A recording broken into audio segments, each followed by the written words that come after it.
Did you know that 98% of motorcyclists don't really know how to operate a motorcycle at slow speeds? That means most riders can't control their motorcycle under 10 miles an hour. And we can probably all think of someone who got hurt when their bike wasn't even moving or was just barely rolling. It's common, and if you're just starting out, chances are you've already picked up a few bad habits without even realizing it. Why? Because most of us are blind to them. When I started, I honestly thought it would take me years, if ever, to catch up to my husband's 40 years of riding so that I could ride confidently beside him cross country. But I found the right mentor early on, and once I pushed past my fears and practiced his exercises, my learning curve accelerated.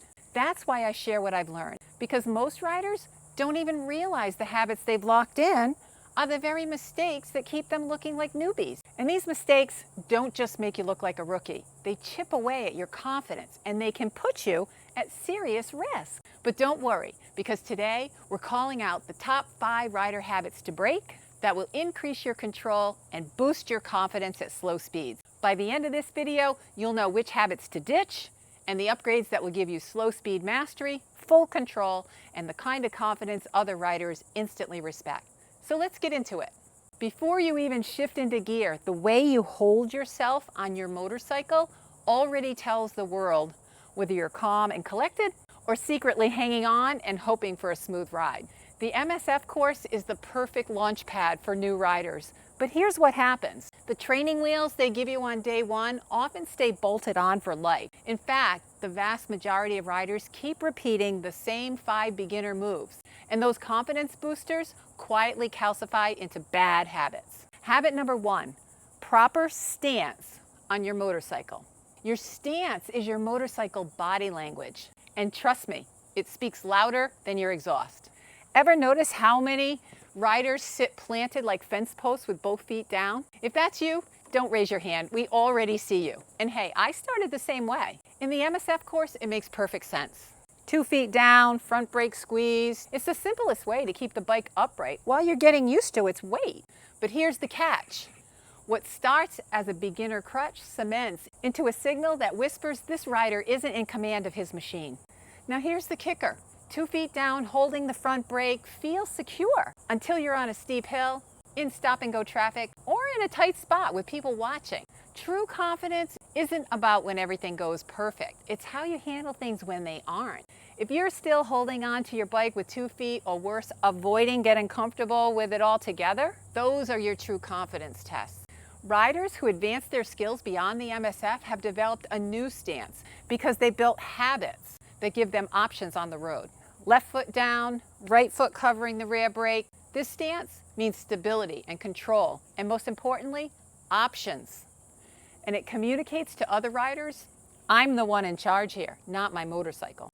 So here's the upgrade. 2 feet down is a learner's pose. Let's retire that. Practice holding your bike with the left foot down and the right foot covering the rear brake.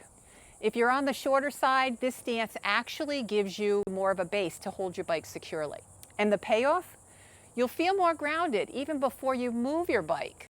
And if something changes while you're stopped, you're no longer a sitting duck. You can move, change directions, or adjust instantly. And other riders will notice it too, and you'll have earned instant respect. But we're not going to stop here. We still got 4 more habits to nix. Habit number 2, taking off with confidence. Those first 2 seconds when you take off, they reveal more about your skill than the next 200 miles. Ever seen that 2-foot shuffle start like the Flintstones or the 2-inch hover when taking off? It's cute on day 1, but it screams rookie forever if you keep it up. When you're first starting out, it makes perfect sense. 2 feet balancing the bike on a takeoff, it's the simplest way to keep the bike upright while you're getting used to the clutch and the throttle. As my moto mentor Robert Simmons says, the bike is the most unstable at the beginning of a takeoff and at the end of a stop. The reality, once you're past the beginner stage, if it takes you both feet to get rolling, your bike's in charge of you, not the other way around. Now here's the kicker.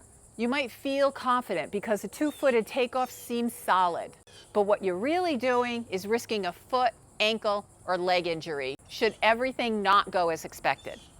Putting your feet down when the bike is moving is dangerous. especially on a larger bike with bags.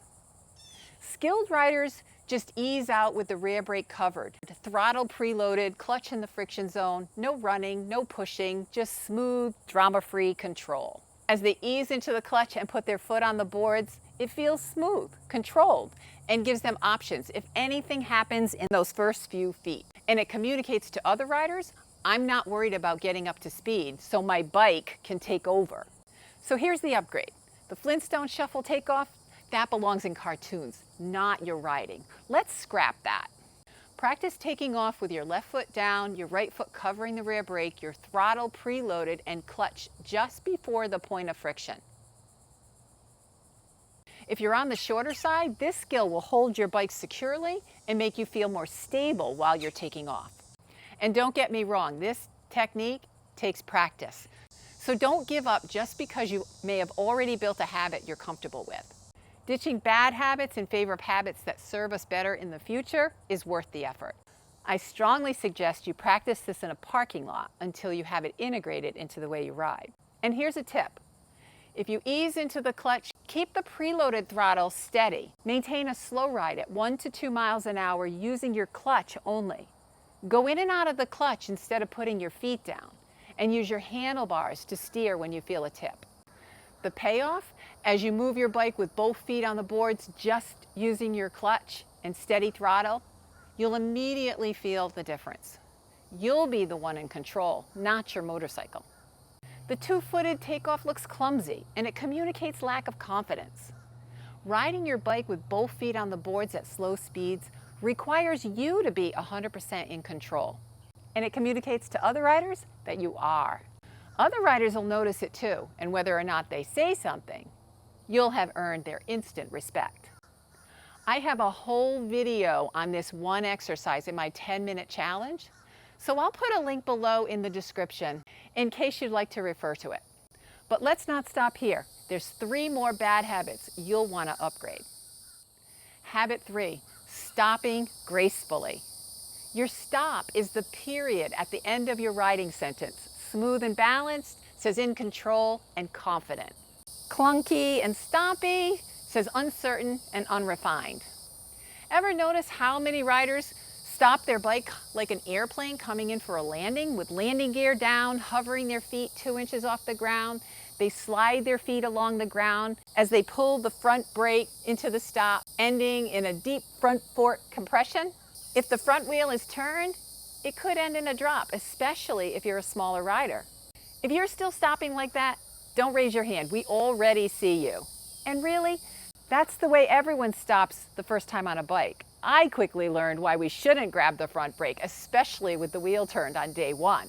When you're just learning, it makes perfect sense. 2 feet balancing the bike on a stop, using the front brake. It's the simplest way to keep the bike upright while you're getting used to coming to a full stop. And as I said earlier, the bike is the most unstable at the beginning of a takeoff and at the end of a stop. Using your front brake at low speeds feels secure because you can deploy your landing gear. But it loads your front forks and can leave you unbalanced, especially if your front wheel is even slightly turned. And here's the catch. If you keep doing it, you're turning a beginner pattern into a lifelong habit.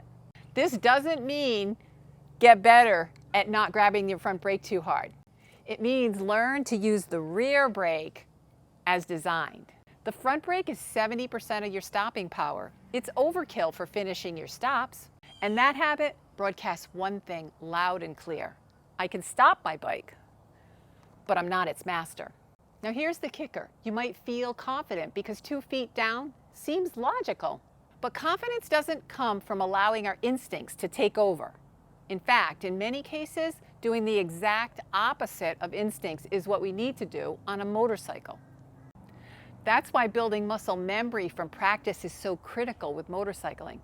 Practicing variations of stopping techniques is content for another video, but for the purposes of this video, we're talking about smooth, controlled, planned stops. If you're still gliding into a stop with landing gear down and replacing your boots frequently because that's the one skill we can't avoid altogether, those are your true confidence tests. Riders that practice stopping techniques use the rear brake under 10 miles an hour and finesse the clutch and the throttle. As they bring their bike to a smooth, graceful stop, they ease into the clutch and put their left foot down, then pull in the clutch and release the throttle. This method gives you 100% control of your stop, and it gives you options if anything happens in those last few feet. And it communicates to other riders, I stop my motorcycle on my terms. The result, a stop so smooth it looks like the bike parked itself. No fork compression, your left foot gracefully meeting the ground and the soles of your boots spared. You'll look forward to making each stop more graceful than the last because you've trained and upgraded your habits. The 2-foot landing gear hover front brake grab is for day one. Let's dump that. The upgrade? Smooth, deliberate, graceful stops. Right foot on the rear brake, left foot down. That's the stance of a rider who's in command of their machine. Practice coming to a smooth, graceful, controlled stop every time by applying both brakes at speeds over 10 miles an hour, engine braking as needed, then releasing the front brake when you're under 10 miles an hour, and continuing to apply pressure with your right foot on the rear brake. Downshift into first gear, keep your throttle pre-loaded, and clutch in the friction zone. Slow ride to the point you want to stop. Press the rear brake enough to overpower the clutch in slight friction. Put the left foot down softly. Pull the clutch in and release the throttle. And if you're on the shorter side, this skill will hold your bike upright and steady and make you feel much more stable while you stop. As you bring your bike to a smooth, graceful stop with both feet on the board, you'll immediately feel the difference in control because the bike will stand up straight while you put your left foot down.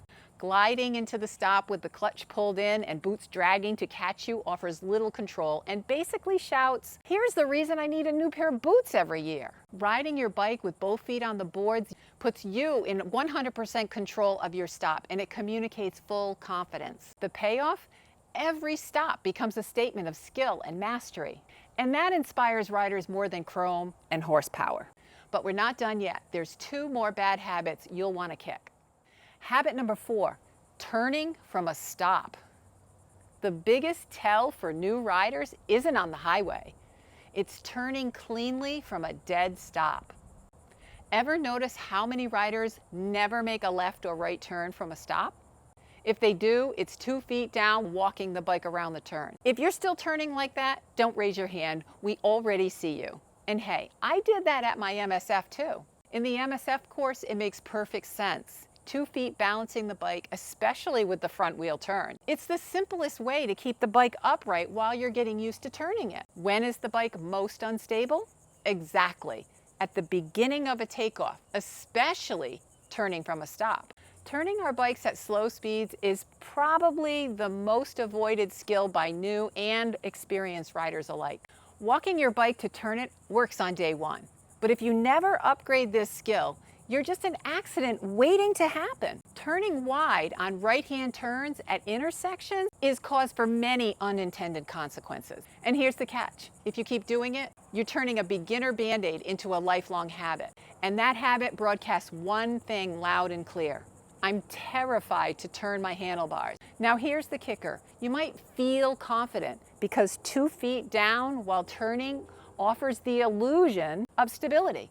But stability on a motorcycle comes from physics, not our physical ability. Sufficient power to the rear wheel is what keeps our bikes up at slow speeds. If you're still dragging your feet through turns, or worse, taking the bonus lap around the block just to dodge a left turn, that's your true confidence test. Riders who train control tight turns from the saddle, rear brake covered, throttle steady, friction smooth, both feet on the boards. That's how you turn with confidence, not fear.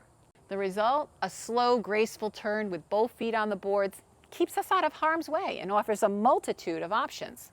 Skilled riders look forward to making turns from a stop because they've trained and upgraded their skills beyond their initial MSF course.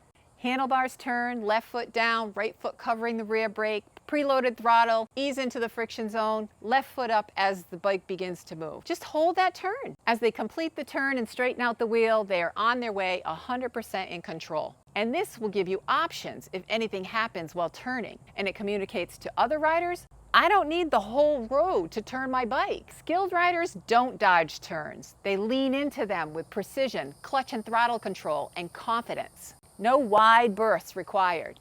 So here's the upgrade. The 2-foot walking turn, bike in the friction zone, index finger on the front brake is for day one. Let's lose that. Practice turning from a stop in both directions by using the same techniques we've been adopting for smooth takeoffs and slow rides. Now it's going to take practice to integrate this skill, so don't throw in the towel on day one. Handlebars turned, head and eyes facing the direction you want to go, left foot down, right foot covering the rear brake, throttle preloaded, and clutch right before the point of friction. Ease into the clutch, apply rear brake gently as needed. Keep your handlebars turned, slow ride through the turn. Keep going or come to a smooth stop. And if you're on the shorter side, this skill will eliminate the challenge to manhandle your bike and put you in control of your turns. The payoff? Suddenly intersections and tight spots feel easy, and riders nearby will take notice instantly. The final bad habit, and according to my moto mentor, is critical to kick because it not only limits your riding ability, it makes you a dangerous rider to yourself and those around you. So don't skip this one. Habit number 5, avoiding transitioning the handlebars. Swerves and U-turns are the truth serum of motorcycling. They instantly reveal who's in control and who's just casually cruising. Momentum isn't mastery. Skilled riders don't coast when control is necessary. They know what keeps their bike up at slow speeds and they practice it. That's how you build muscle memory. Nailing exercises like the single serpentine and the U-turns doesn't come on the first try. But if you don't practice them, they won't magically be there when you need them on the road. You see, our skills never rise to meet the demands of a situation. They will always fall to the level of our training. This is serious stuff. Ever notice how many riders are reluctant to turn their handlebars in a single serpentine and avoid U-turns like the plague? If they do attempt to transition their handlebars or swerve their bike, it's very slight turns back and forth with the handlebars, straight up and hitting or running over the cones they're trying to navigate. If it's a U-turn, both feet are down, walking the bike around in the friction zone with one finger on the front brake. Or they gain enough momentum to coast through the U-turn with the clutch pulled in all the way. This isn't control, and it could lead to catastrophic results. As a new rider, coasting in momentum with the clutch pulled in makes it easier to turn the handlebars. It's the simplest way to keep the bike going and turn the handlebars while you're getting used to maneuvering it. Turning and especially transitioning the handlebars at slow speeds is probably the most avoided drill by new and experienced riders alike. Coasting through a U-turn works on day one. But if you never upgrade this skill, you're in a continuous cycle of evasion.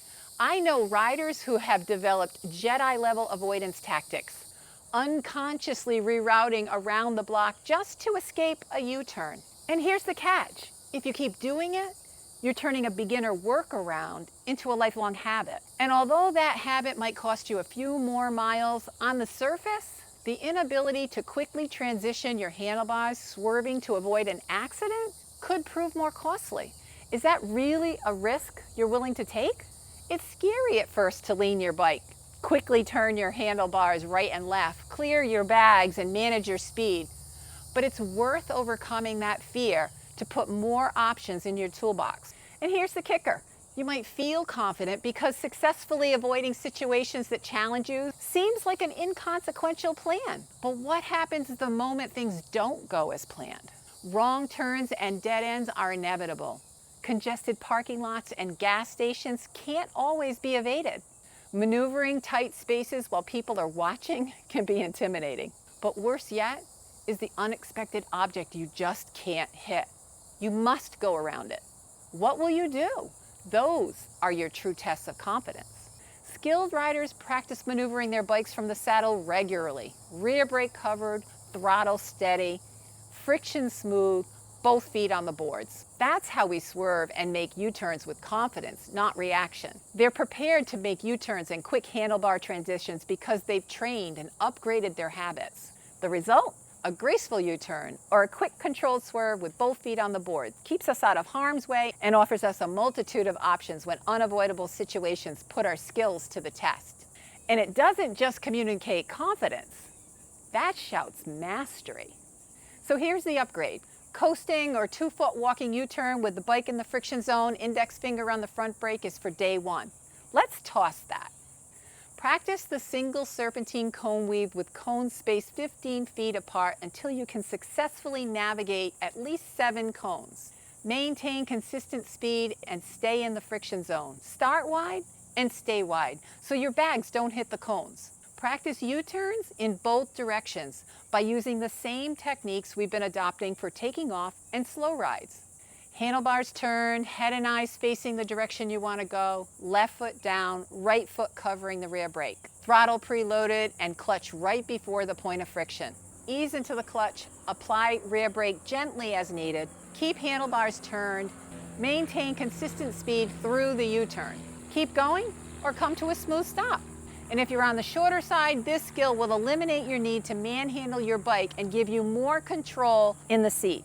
And the payoff? A smooth, effortless swerve or quick transition of the handlebars, when before, your only option would have been to layer down or crash your bike and possibly be injured or worse.